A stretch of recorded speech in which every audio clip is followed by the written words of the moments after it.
Recorded live at Talks and Tasting Studios, it's the Clerical Errors Podcast, the podcast that shows you what's behind the collar. Let's go. From the Talks and Tasting Studios, this is the Clerical Errors Podcast, the podcast that shows you what's behind the collar. This is Bollhagen. This is Berg. This is Vicar. Peter's here. Hey, Pete. Welcome to the show. It's going to be a good one, I can tell. There are certain cues that I get that I can tell it's going to be a good show, so I'm excited. You excited, Berg? Of course. All right. You sound it. I'm the hype man. There we go. Vicar brought wine. Tell us about this wine.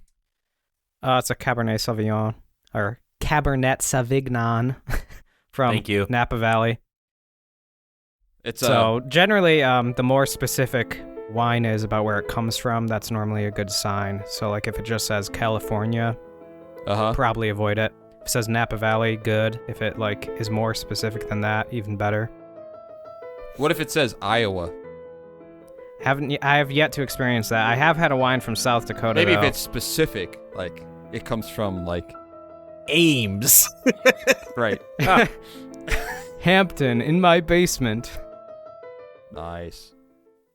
So, you have it, and you got this from Costco. Costco, best place to buy wine. The dad is strong in you. I got a $40 amen. bottle. Not what this one is, but I got a $40 bottle of wine for $20 there the other day. Nice. Living the dream. We love our Costcos.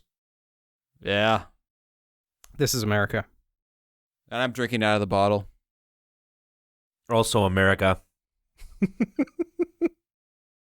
So I knew Vicar said he brought wine, and it was 5 minutes before our recording time. I asked him what I should do a top 12 list.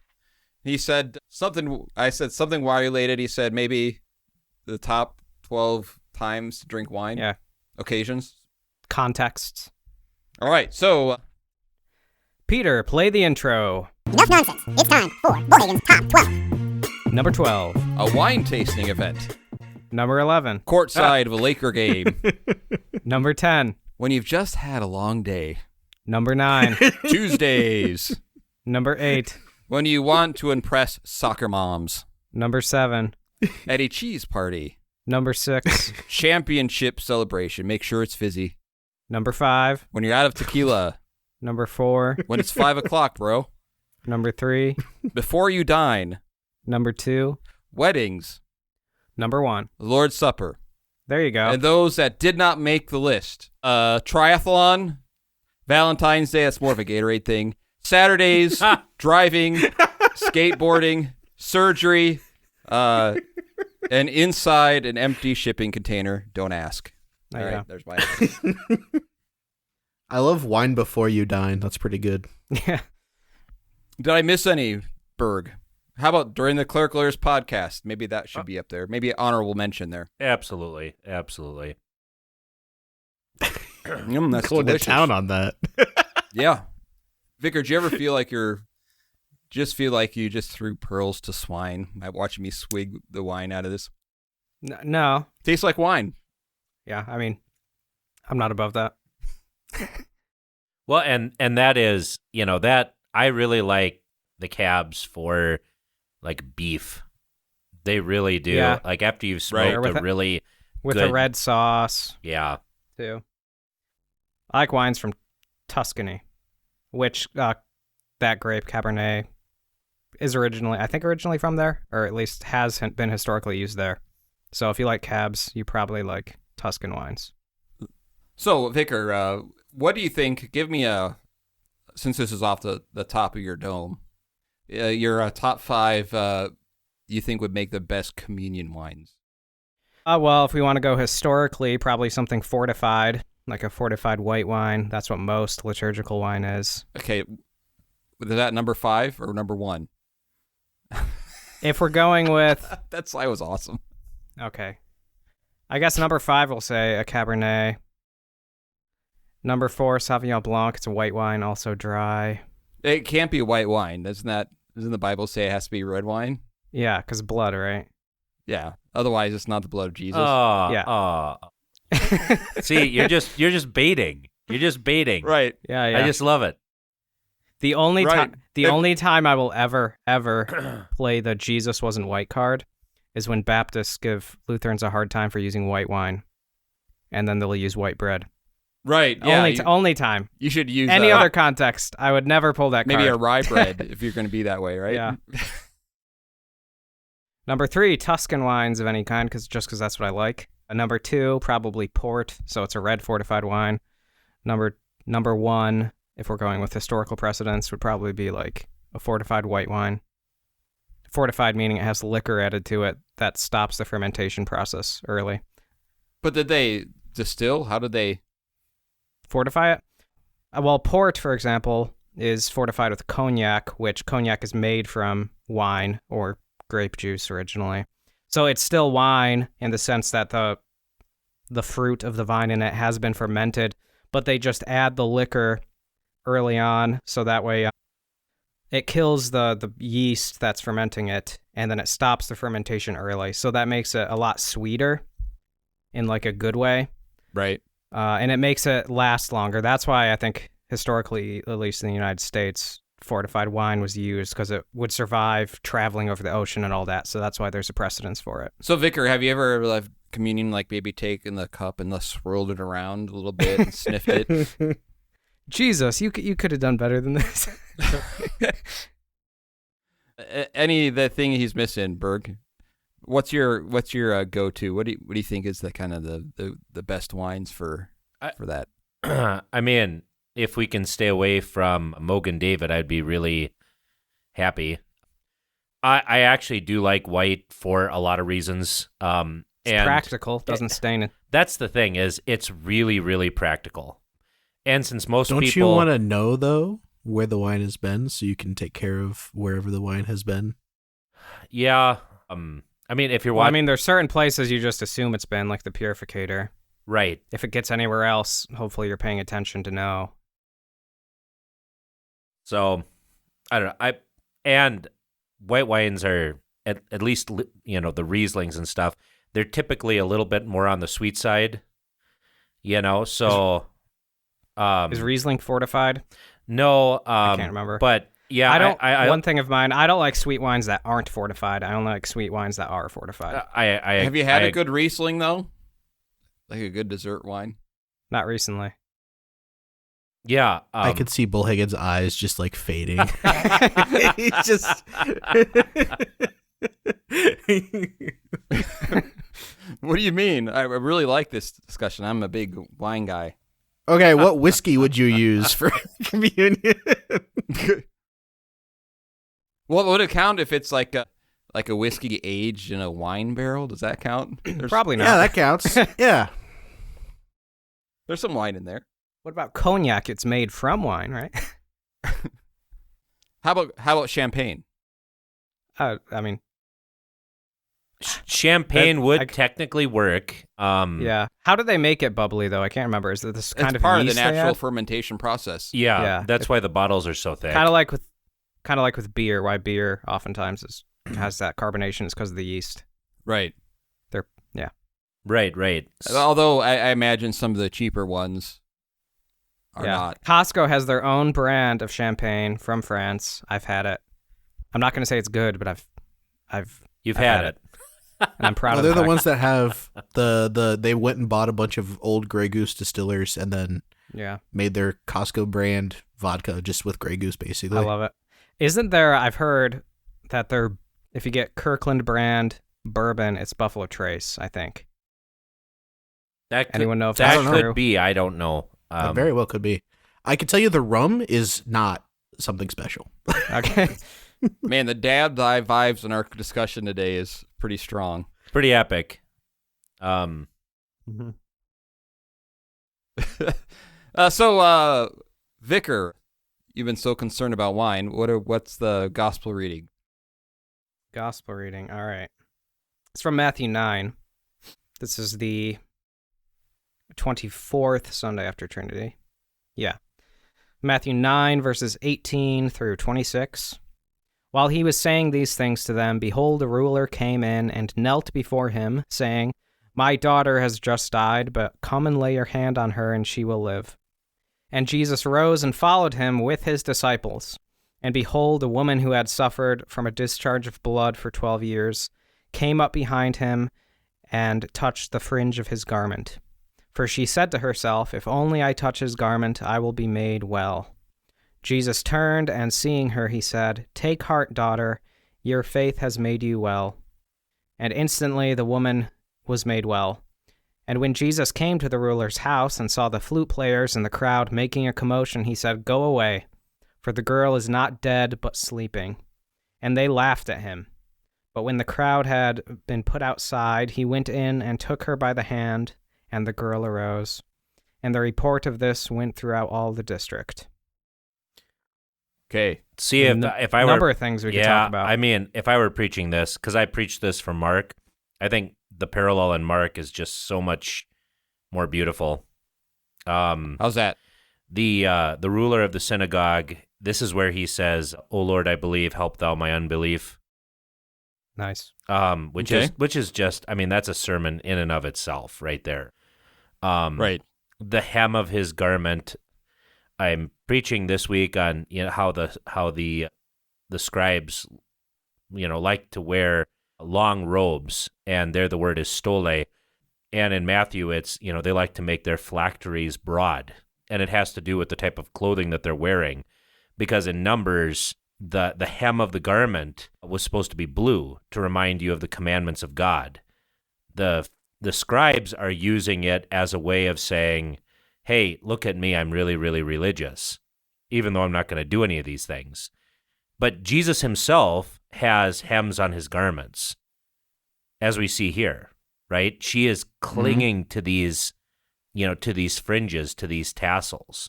So, really the point is that, the problem is not the tassels or the outward manifestations of faith. The problem is when you don't have any faith and you use these things in order to self-aggrandize. Right. And that's kind of getting off the text a little bit, but, it's fun. I mean, Jesus has hems on his garment. I mean, that's important. You could talk about the audacity of faith here, and that woman is going through a crowd and grabs onto Jesus' garment, which would make him unclean. And yet she earnestly and boldly seeks the throne of grace. You could talk about, and it's faith looks like foolishness to the world would be another thing here, right?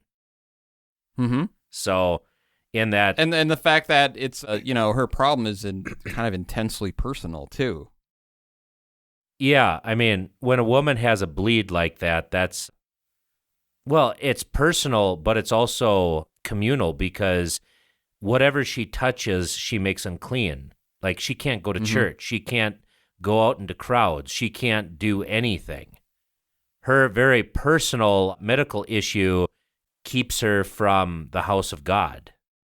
Yeah, and like the ruler's daughter was also unclean because, she's dead. She's dead. There's touch involved. There's touch involved with both of these miracles. Both of them are called daughter. And why is that important, Vicar? I'm not sure, but it has to be for a reason. Yeah, I think it's a term of affection, right? Daughter, you are mine, right? Son, be of good cheer. Your sins are forgiven you. Yeah, and I think it says in the Old Testament, life is in the blood. That's why they couldn't consume it. So the one girl is dead, and the other one is ritually unclean, but also on the path towards death in that same sense. So they're both kind of in the same condition in a way. Exactly, right? And the one who gives us his blood. In both cases, the life radiates from the flesh of Christ, because he touches the one girl to rise her from the dead, and the other one touches his garment. Mm-hmm. So, you could talk about why communion is actually forgive sins, because we come into contact with the flesh of Christ. And then obviously there's the good line, "Go away, for the girl is not dead but sleeping." And for the Christian, death is nothing more than a sleep, even though they laugh, even though the world laughs at us for believing that we will be resurrected and that death is just a sleep. Yep. Faith believes this. I have a question about that, Berg. Do you think when Jesus says she is not dead, but only sleeping, that perhaps he's actually, part of it is that, we talk about near-death experiences, that she wasn't like fully with Christ? Yeah, I mean, Jesus is the firstborn from the dead. And so, right. I mean, this might also be a good time to talk about that, right? That what makes Jesus' resurrection different from the resurrections of the Old Testament and even the resurrections that he performs in the New Testament? Because it's permanent. His is permanent, and his resurrection puts him beyond what we are now, which is why he tells Mary Magdalene, "Don't touch me," right? Mm-hmm. Or in Luke, where he says, "These things I said to you when I was still with you," which implies that he's no longer with them in the same way. Or, like what I just preached to the kids today, in the resurrection, they will neither marry nor be given in marriage, for they will be like the angels, right? Mm-hmm. There is a difference. The resurrections this girl is taking a cat nap. This is like the cat nap of death. Right. This isn't like the sort of resurrection that we are going to experience, or that the Sadducees, rightly mock, that as if, we're going to be resurrected and then go back to the way things are in our lives. And it's like, no, that's not true, right? Which is why the Mormons are so gross. When they think you're going to be married in heaven. That's ridiculous. Another gospel. Psh. So you're saying there's more wine than Gatorade? Ha! So... You okay, Berg? I am. All right. I'm just trying to interpret what you just said, because there are a lot of different scenarios running through my mind, and they're all really, really funny. So I suppose you could also say here that the condition that you find these folks in really is what every child of God goes through. That the desperate time that they went through was actually wound up wonderfully beneficial to them. It was, when you talk about being made low so that you can take a higher seat. Yeah. That is, you see that in the woman and her desire to simply touch the hem of the garment, a sign of uncleanness, unworthiness, but yet trust that God can still do something about it. And also help my unbelief that you find in the Mark reading. That even there, it's not about our strength in the situation. It's about the mercy of God. And although obviously they're wonderful examples of faith, what was that faith born out of? Really, the struggle that they had. Yeah, you can talk a lot about the exercise of faith in this, and that's where, to be honest, I would probably call an audible on this and preach from the Mark parallel, because, he takes the girl by the hand and he says in Aramaic, Talitha kumi, right? Young girl, I say to you, arise. It's so much more intimate than it is in the Matthew reading for whatever reason. Right. So, this is huge. And especially the world tries to cover this up. The world has its flute players and its professional mourners. We call them funeral directors. Yeah, it's basically the backwards laugh track where. Yeah, right? And we have our people try to cover it up with, celebrations of life, right? Which is why they're so quick to laugh at Jesus, right? Because their hearts aren't in it. Who laughs at a funeral? Unless you're, what is that? Okay, okay. Here's the thing. What's the 7 Days song? It's been 1 week since you looked at me, right? Well, who is that? Is it Bare Naked Ladies? I think so. Yeah. I only laugh at a funeral. Can't understand what I mean. Right. But Yep. I mean well. Kind of like the old adage at a funeral, I'm sorry and I apologize mean exactly the same thing except at a funeral, right? I want to say yes. I say sorry a lot But because you I feel said- bad for people. I want to go back to the statement, though, that you made, though, which is says something about humor, though, okay? Yeah. You said, who laughs at a funeral? Here's the thing. You never laugh a little at a funeral. Well, and What do I mean by that? That means, like, okay, if you find something funny at a funeral, what do? You hold it back, right? you I do. can't laugh. This is a funeral, right? But what if it increasingly, like, dwells in your head and it grows? Okay, this is something that I had to get over when I was younger, because when I was not supposed to laugh at something, I found something funny. Guess what would happen? Yes, It increasingly becomes funny, and I'm holding it back until all of a sudden, Yep. it has not happened to me at a funeral. Well, And and it has happened to me at other places. Well, and I do feel bad for people at funerals who do laugh, because the sort of stress and all of that, it comes out in really weird ways. right. I mean, I do. I feel bad for people who laugh, and because they're not really laughing. This isn't a ha-ha, Right. we're having fun. This is, I don't know what else to do because I am so heartbroken or so out of my element. I don't know what to do. Right. And Now, there was happened one time that I really held it together is when, during a funeral, the vicar was reading the Old Testament reading. about the From prophets. Or prophesy, yes. And he had a block on that word, and it's used like 10 times, right? Prophesy to these bones, right? And he was trying to work out how that word sounds on the fly. And so when those words are coming, and you're like, that he's struggling with that word. And then he takes a little bit of a pause before he says it. And it's a little different, but still wrong. And then he comes again, a little bit of pause and a little trepidation. And then he says it differently, but wrong. That is because there's nothing makes me laugh more than a vicar doing something like that. Like, that is one of my hallmarks of enjoyment and laughter.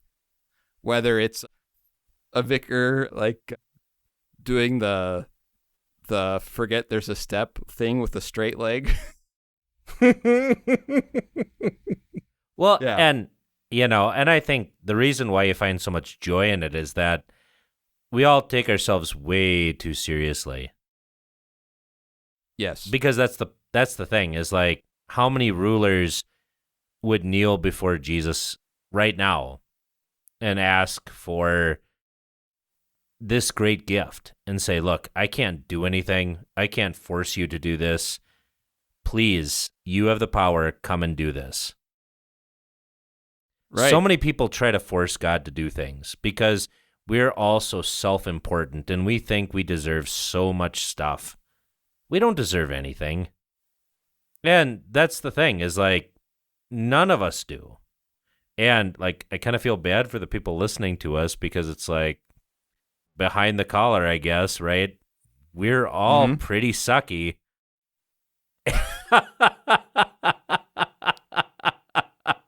Put that one on a t-shirt. We Uh, should make a mug. We should make a mug with, in small text, like a compilation of some of these quotes that you say, Berg. Yeah, well, that's what it is. It's like, we're going to die, and it's the way it is, right? We're not that important. And when we think we're that important, that's when this podcast ceases to be fun And that's when we become bad preachers. Right. Because we are not that important, ultimately. And neither are you, dear listener. Like, get over yourself. Jesus is Lord. He's the important one. Let's, like, I don't know, get our stuff from him. That's why I like this for the vicar to be a part of this podcast, simply because it's an exercise on taking yourself so seriously. Am I wrong, Vicar? No. Is that something you've learned a little bit more? I guess. Okay. So, all right. So, besides, if we took it so serious all the time, I wouldn't want to do this. Yeah. Yeah. I mean, we'd be old. Right. And we're not old. Like, banging on the studio desk. Why aren't people taking us seriously? Yeah, I mean, there's sometimes you should, when we're speaking God's word, obviously, take the word seriously, but not us. Right. I mean, we are who we are. And warts and all, that's what you get. Right. Because, there's another thing, too, right? That's the one thing that drives me crazy, is how people don't understand humor anymore. Right? I mean, there was this little thing called COVID that I think disrupted all human interactions.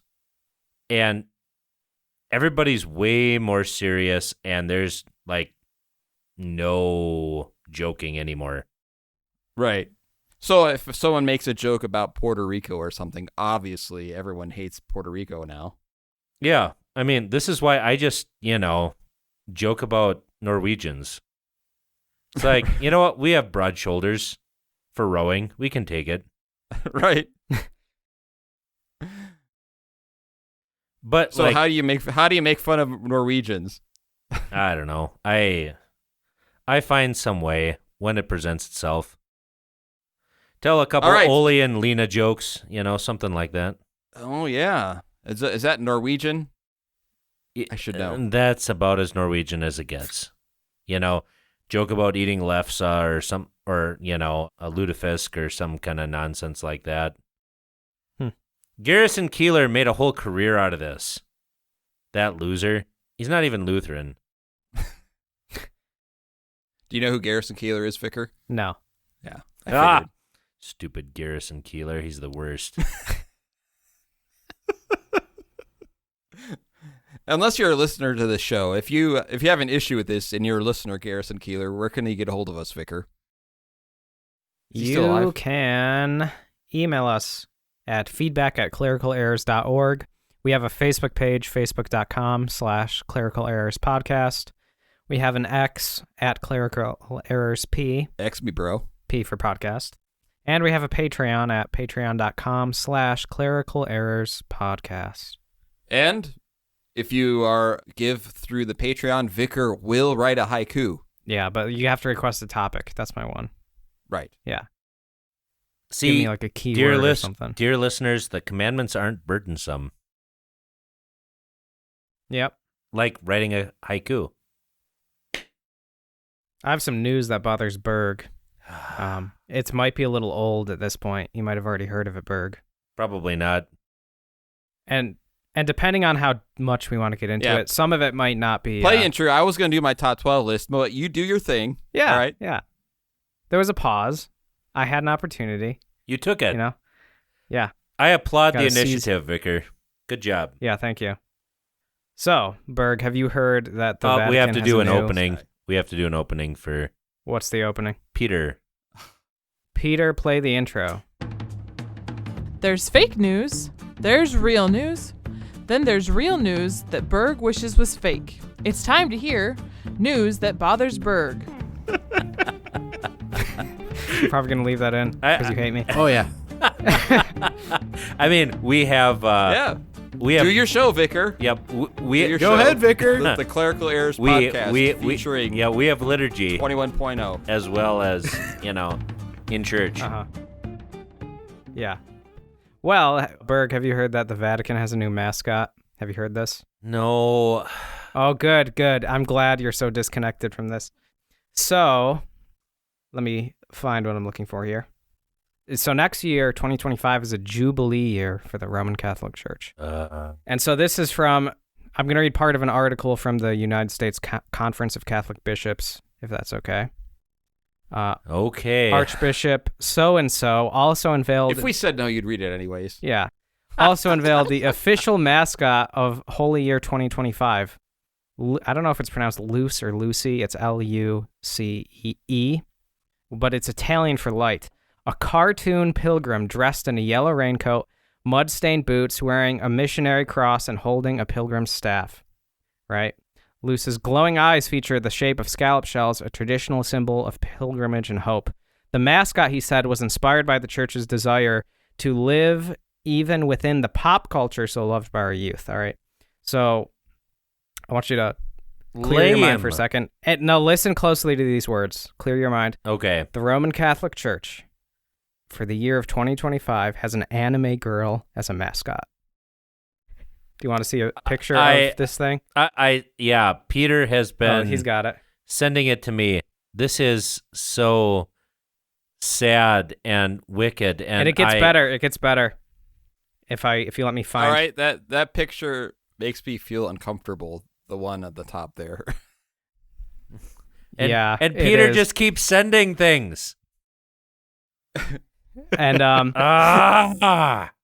now another thing you might want to know is they hired an Italian artist to do this. And if you have kids listening to this podcast, you might want to turn it off because this is a little, yeah. So the guy who they hired to do this, well, first of all, he has a company that like designs like, other things like this. But kind of on the side, he's also done art for gay pride stuff and for adult toys. And some of the characters that are on his website that he's made these toys out of are also sold where you can buy paraphernalia for Luce. Isn't that great? I think I just shut Berg's brain down for a sec.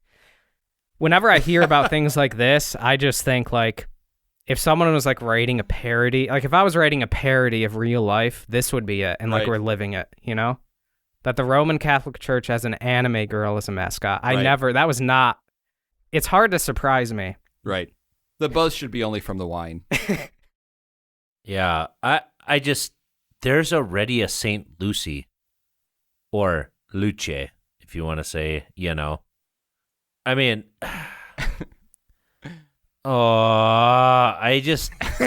Why, Peter? Why? There's so much soy coming from the Vatican that Asia won't have to grow any for the foreseeable future. See, I mean, there's actually a whole festival for St. Lucy on December 21st where, girls would wear little, like wreaths with candles on their head because it was the shortest day of the year, and they were celebrating the feast day of St. Lucy, which means light. I mean, why not go with the tried and true stuff? Because here? the kids like anime. Right. Anime is stupid. Now. Whoa. The VeggieTales is an anime. Man. That's a very strong statement there. That is a very... I'll back him on that. I don't want to lose listeners over this. I like a lot of anime. I don't care if they had, but even if anime was okay, and Berg didn't have a problem with it, right? Like, I don't know. Speed What's Racer. something non-controversial? You like Batman. That doesn't mean I want the church to have Batman as a mascot. Right. I mean, that's the thing. Is, when you're using anime to be cool, this is kind of like that movie Dogma from the 1990s where George Carlin okay, wait. is going Eighth to... Commandment here. Eighth Commandment. How do you know this doesn't come from a genuine love from anime of the bishops? I would be concerned still. Okay. Sorry, I'm sorry to interrupt you, Berg. So Peter just posted, I have the power of God and anime on my side. Well, with a picture of Lucy. Yeah, well, it is. And don't get me wrong. I mean, there's some cool anime out there. I like that. What is it called? Oh, boy. Oh, let's play the game, guys. What anime is Berg thinking of? Yeah, you can send it in. Let's see. I have. Is it like pop culture? Is it obscure? Is it? I don't know. I don't really watch cartoons anymore, so. Ha! Okay. I used to watch the Animaniacs. Does that count? Probably Yeah, not. I think that counts. I mean, I don't mind that Fate Stay Night stuff. The Unlimited Blade works. Whoa! Whoa! See, I know stuff. What? I know What stuff. just happened? I don't know. What? Yeah. Scooby-Doo is pretty cool. Hey, when I was 4, Scooby-Doo and Batman the Animated Series, All right. Can I, since we're on this topic too, Yeah, go ahead. what is more egregious, okay? This or something like the funniest thing that's happened in the last year and a half? I don't know why year and a half is random. And that is Dwayne Wade's statue. Have you seen this, Peter? No. Okay. This is going off the rails. This will be good for the listener because I want to see Peter's reaction. Peter, Google Dwayne Wade statue. All right? All right? That's supposed to be Dwayne Wade. Look at the clip. He's really vibing with it, though. Right. Okay, now, dude, find the memes where they include his, like, the statue face into actual photos. You know that no one is understanding what you're saying here because no one can see any of this stuff. Nobody could see. Right. This is... Now you know how I feel about the anime. You can Google it. Okay. This If is gonna someone be wants bad. to... All right, never mind. All right. I'm just not sure that St. Lucy should be in a raincoat. I like her with a wreath. That's the problem? I like... Well, and it's... we have traditional ways of talking about this, right? So if we're going to have a St. Lucy, let's have her like she has always been portrayed, with wonderful Big little eyes. girls who have candles on their head. But, Berg, you don't understand what young people want. I don't. When I was in youth group in high school, and anytime any of the adult youth leaders would try to like use slang in my generation, I would always like cringe on the inside. And I feel like that's kind of what this is. Yeah, this is like using anime for bad purposes. Like anime should be anime. That's great. Like my son is really getting into like Pokemon. That's an anime. So, I've watched that Fate stuff. Fate Zero, Fate Stay Night, Fate... What's the other one? Apocalypse or whatever? Oh, there's Berg. I can't tell you how many there are. I mean, I haven't read them. I've watched the TV things of them. I mean... There's about 16 TV shows that are Fate. I mean, there's, like, problems with them, but, I don't mind the... I actually like the... Oh, what is it called? The Helsing stuff with Alucard. Oh, So, okay. yeah, There yeah. we go. There we go. So how was your day, Pastor Bollhagen? So is that more your speed there, Bollhagen? I haven't watched it. Oh, okay. I I know don't know people what that you're talking See, about. once again, I am the obscure one here. Right. Now, I try to be contemporary for the people, and it just doesn't work. I think we should find something that Bollhagen is obscure in that you aren't, Berg, and he can confound you for a change of pace. He had a whole thing about basketball and that sort of thing. I was just going to say, just a few True. weeks ago, yeah, he did the basketball thing. so But that's hardly obscure. Like, it has to be an obscure thing that he knows that you don't. Fate isn't obscure either. It's obscure to me. Well, I know a lot about 80s music. I also know a lot about 80s music. All right, Peter. You got to... All right. What do you Challenge want? accepted. No, give us some- this is not a challenge. You gotta find like some 80s music trivia question. I'm right. ready to go. Oh man! All right, you guys got time tonight, right? We can go along. This is a great show. This is music. I do have a top 12 list, by the way, that I was going to Trivia. do until We Vicar can still had do it. Bigger ideas. It's fine. We can still do it. We got plenty of time. Yeah, we There's got so time. much Don't to worry cut about out here. All right. How do you want this to work? All right. Ask a question. You guys have to buzz in. Or do you want us? Okay, I'll write down the answer, and you write down the answer. So that that'll take too long. We got to do a voice. It's a podcast. All right. Well, you ask the question. We'll blurt out the answer at the same time. All right. Ready? Okay. Okay. Which Michael Jackson album became the best-selling of all time in the 1980s? Thriller. I don't know. Thriller is correct. Which band had a hit with Sweet Child of Mine in 1987? Guns N' Roses. Correct. You also remember the 80s. I don't. It helps when you were there, Keep it going. Which song, I was Which there. song begins? Which go until I get one wrong, okay? Let's go until Which song begins with the lyrics, "Every breath you take"? I'll be watching Every Breath you. You Take by the Police. Very good, by the Police. Who is the lead vocalist for the band Queen? Freddie Mercury. Very good. There we go. Which 1981 hit has the chorus "Don't Stop Believing"? This is a terrible question. This is yeah. I mean, that's Journey? Yeah. Right. Journey. Which female artist released "Like a Virgin" in 1984? Madonna.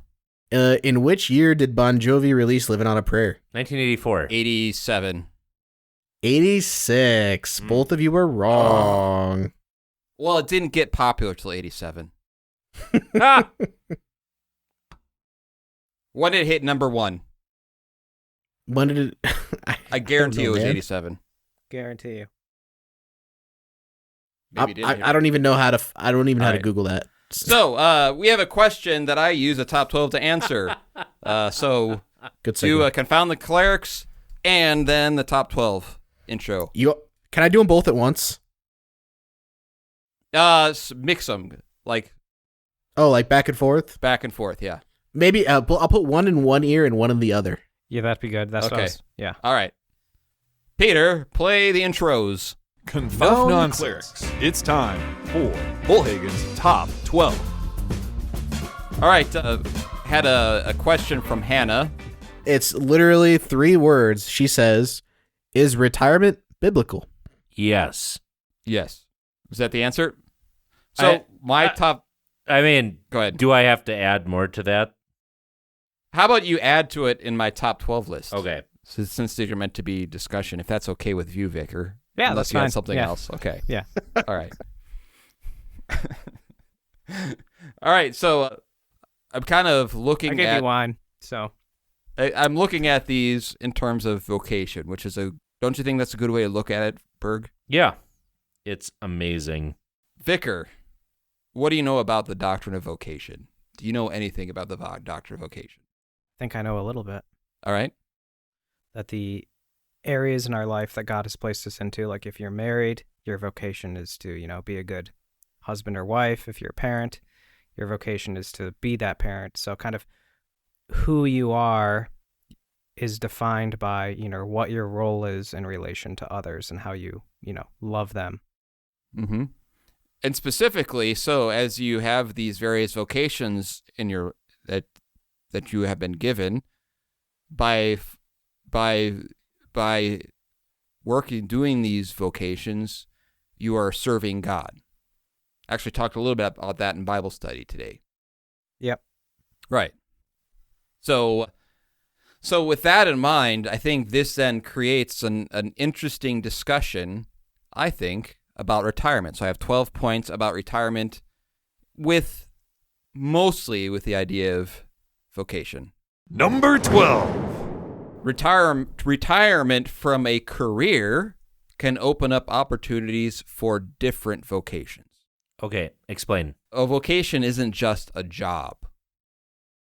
So when you retire, I think most of the time when people talk about a retirement, they talk about the end of gainful employment as their main career, right? So if you're a retired lawyer, you really aren't lawyering much anymore, okay? If you're a retired pastor, you may not be a full-time career pastor, but it can open up different vocations to be of service in other ways.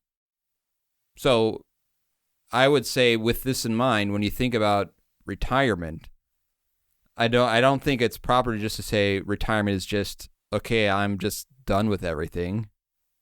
Because, there are still other callings that you have that you can pay more attention to. Visit your kids and grandkids. Yeah. Serve as an elder. Any comments on that? Or a trustee. Right. Number 11. We need to find ways to make better use of the wisdom of those who are retired while maybe relaxing the busy work. Because when someone's retired, they can't handle maybe some of the physical stuff. And later on, I'll talk about an example of that. But there is still wisdom that should be utilized. So stay in your own lane. Yes. Number 10. Retirement might bring a loss of purpose. If you're retiring simply to make life easier, perhaps you should consider not retiring if it's just about making life easier. Because that could be self-serving. Yeah. So when you think about retirement from a career, the nice thing about the way it's set up now is if you can retire, that actually opens up for more vocation and kind of takes money out of the equation in some way. Yeah. So in other words, you can serve without compensation or with limited compensation, which is good. So. Right, because generally if you're retiring, it's because you have the opportunity. If you can't afford retirement and you're able to work, guess what? But if you can retire and you have that opportunity and you don't necessarily need the money because your needs are being met, it opens a whole door of ways that you can be a blessing because you've kind of taken money out of it, which is kind of cool, actually. Right. Number 8. I think a good way to think about retirement is to consider retirement like an extended 7th day of rest type of an understanding. So, like the 7th day rested, I think retirement could be that way too. You okay, Vicar? You look very bored. No, I'm just letting you have your bet since I did mine. So yeah.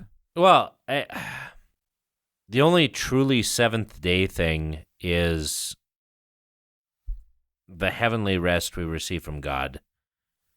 So, like, if you want to rest, that's great. Like, if you want to take 3 months, awesome. But if you're still alive, you should probably be doing, I don't know, something. Right. Well, I was thinking, for example, of Simeon. Okay. And Anna the prophetess. Yep. Keep going. Where kind of retirement age, and what did they use that time to do? Spend more time? Pray, Praying? Right. Because, so, in other words, the fact that... Just don't screw with anybody's actual ministry. Because that's the thing, right, is they didn't screw with anybody's ministry. Yes. Which I think has contemporary applications for any pastor who retires in the congregation where he once served. Yeah, and sometimes, really, even when the pastor does try to stay out of it. Number 7. The doctrine of vocation makes us evaluate in a truthful, honest way whether it is to be beneficial to keep doing what I'm doing. So in other words, sometimes as you get older, there should be a time where maybe you think, maybe I should let someone with more capabilities do this now. Yeah.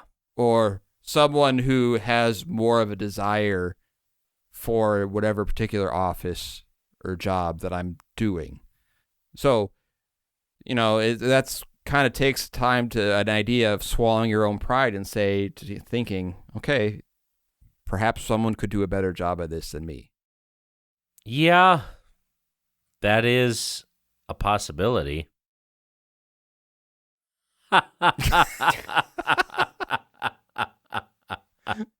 Which band had a hit with Karma Chameleon in 1983? Culture Club. Feel free to pepper those in anytime. Yeah, you got it. What about the people who it's not so much they want to lay it down, but no one will take it up? Or those people who don't want to let go of the reins of power? Because both those are true with the greatest generation who are still alive. Or no one takes it up, right? That's not the issue. Like, What I've seen is not so much that people don't want to take it as the other generation won't release power and authority to the next generation. Just kind of holding on to it. Yeah. Yeah. Yeah, that's, I think... Which is that's also kind a of, problem, right? I mean, Right. haven't you experienced that? I know I have. Yeah, I Where think it's everyone just can. like, let's sing an Elsa song from Frozen. Let it go, let it go, let someone else do your job. Yeah. Yeah, so vocation would force you, if you're really taking it seriously, to evaluate, is this beneficial to the group at large? Or are you the only savior that can have? And to do so without offense.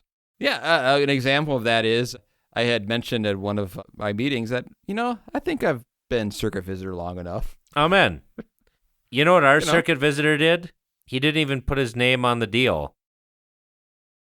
It just wasn't an option. There you go. Number 6. Vocation also directs us to keep in mind the care of those placed in our care. So, for example, husband, wife, or child, if you're older, you also have a calling to take care of them rather than perhaps the vocation that you want to do. So, for example, if I need to take care of a spouse and I'm older, to reevaluate, well, what's best for my wife? For me to keep working 60 hours a week? Or does she have some things I need to help her with? So looking at your vocation and all your other duties could be helpful in that. All right. Which, on the other side, is like, how often do we deal with church stuff because it's easier, because it's detached, rather than dealing with our own home stuff? Yeah. I mean, that's the other thing, right? Mm-hmm. I've seen it with teachers and I've seen it with pastors, right? There's a generation who want to sacrifice their families for the church, and that's a problem as well. Right, because you have, that's a balance. You have a calling to a congregation and to your family. Right. And it's never going to work out the way you want it to. Right. Ever. It just won't. You do the best that you can. In what year was Girls Just Want to Have Fun by Cyndi Lauper released? 1989. 83, he nailed it. Number 5. When talking about pastors and retirement, it can bring its own challenges. Because one, you're talking about a call. Two, you got to figure out where you're going to live. Because, if you're a different vocation and you retire, a lot of times it doesn't make it awkward if you stay in town. But sometimes as a pastor, it can. There's a whole host of things to consider as a pastor. And one thing as I was thinking about this, Numbers 8 has examples of Levites were to work from the time they were 25 to 50. Mm-hmm. And after that, in a sense, they kind of retired from more physical tasks, but they did take on more of a wisdom role. Which is interesting, because I guess that's me. I'm at that age now, Berg. You are, but a lot of people died at 50, so. That's true. Maybe that shouldn't qualify if you can bench press your weight and your age combined. Well, I mean, I think if you put in 20 years, that should be sufficient for a pension, but as opposed to having to, be a pastor till you're 67, and then every year that you take it before that is 10% off your pension. That seems el bado. Mm-hmm. Indeed. The Summer of '69 was a hit for which Canadian singer-songwriter? Bryan Adams. Correct. Number 4. Most of the apostles and is big. prophets were retired by force. Yeah, because Yeah, they that's what we're died. We can make all our plans. Right. That's my point. It's like if you think of Paul, like if Paul lived to be 80, do you think he'd retire? I think he would do what the Apostle John did. I don't think the Apostle John at the end of his life did a whole bunch, That's true. but, he had done a bunch before that. So, I think Revelation was actually written before the Gospel according to St. John. There's historical precedence for that, too. I know, because I'm the best, Vicar. Well, then, actually, because I can't remember the name of it, what was the name of that fragment that really early on says that Papias? Revelation was written? I can't remember, but it also claims that Paul did not write Hebrews, which is significant. Yeah, I don't know. Do you know what I'm talking about? I can't remember. It's like the something fragment. I'd have to take a look at it. Okay. Doesn't matter. Sorry. No. I know. It's good. Well, I'm apologizing to Pastor Bollhagen because I'm, No, that's okay. I'm taking his podcast No, again. it's all right. I know. In what year did Prince release Purple Rain? Purple Rain. That would be 84. Nailed it. Number 3. So Abraham, when we think about retirement, sometimes we put an age that is kind of arbitrary, this age or something. But when it comes to the vocation, that doesn't have to be that way. For example, Abraham really started his stuff at 75. Moses, 80. Or you could think of... Yeah. And I mean, they ran households until they were 175. Moses ran his household, which was the nation of Israel, until he was 120. So it's yeah, you still have to do stuff. But how much are you really doing at 118 years old, right? Well,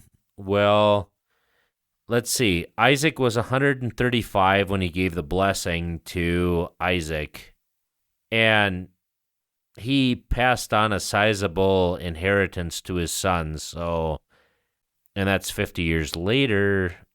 So it's, I mean, Abraham was pretty active at 100. I mean, he tries to kill his son at what, 114 to 135? Yeah. Well, you think Isaac probably was obedient in that. Yeah, I mean, Isaac is anywhere from 14 to 21, right?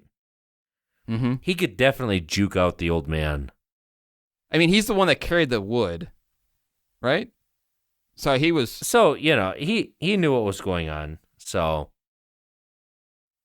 Moratorian fragment. There we go. Good work, Vicar. Do you know it? Yeah. I haven't seen that anime. Number 2. There is freedom.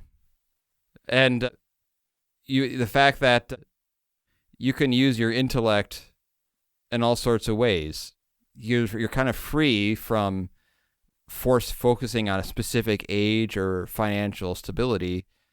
There's freedom in that because you can serve God in all sorts of ways. Yeah, anyone who says there's a chronological age for retirement is dumb because, I mean, Moses is 120 when he dies. His eye has not dimmed and his strength has not abated. That's a huge difference from David, who is 70 years old and who can't even stay warm in his bed without a concubine there to keep him warm. Okay, hot take. I think he was faking. Oh, I'm so cold. Oh, bunk. Come on.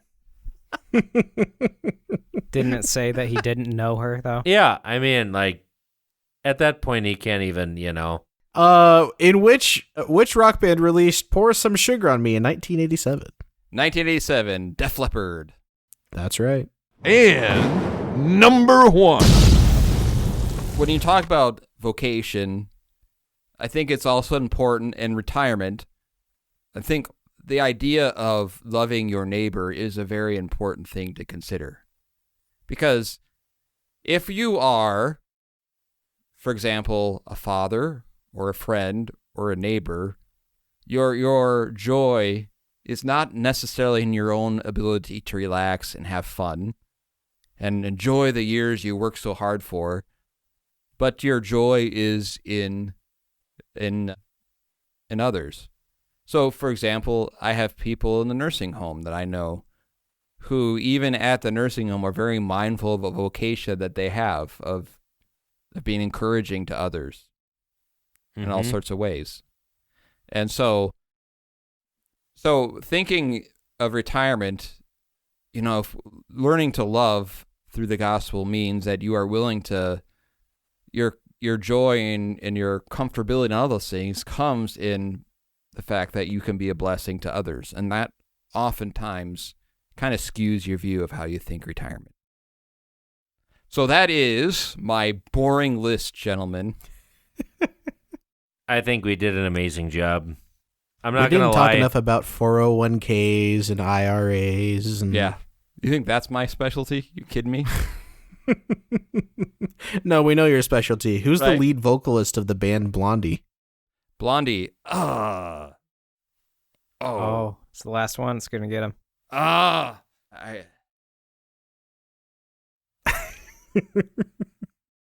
Give me a first letter D. and a letter for the last name. H. Barbara. D. Dog. Duh. D. Duh. Oh, D-H. Deborah Harry. Good You got work. All right. Pay to leave all that in. All right. Well, I guess that is a show. Amen. I knew it was going to be a good one. Thank you for listening. This is Bollhagen. This is Berg. This is Vicar. And may your phylacteries be blue. Thank you for joining us. This podcast is available on iTunes, Google Play, Spotify, or wherever else you get your podcasts. Questions, thoughts, concerns? You can contact us on Facebook at facebook.com/Clerical Errors Podcast, on Twitter at Clerical Errors P for podcast, or email us at feedback@clericalerrors.org. Thanks for listening to Clerical Errors. See you next time.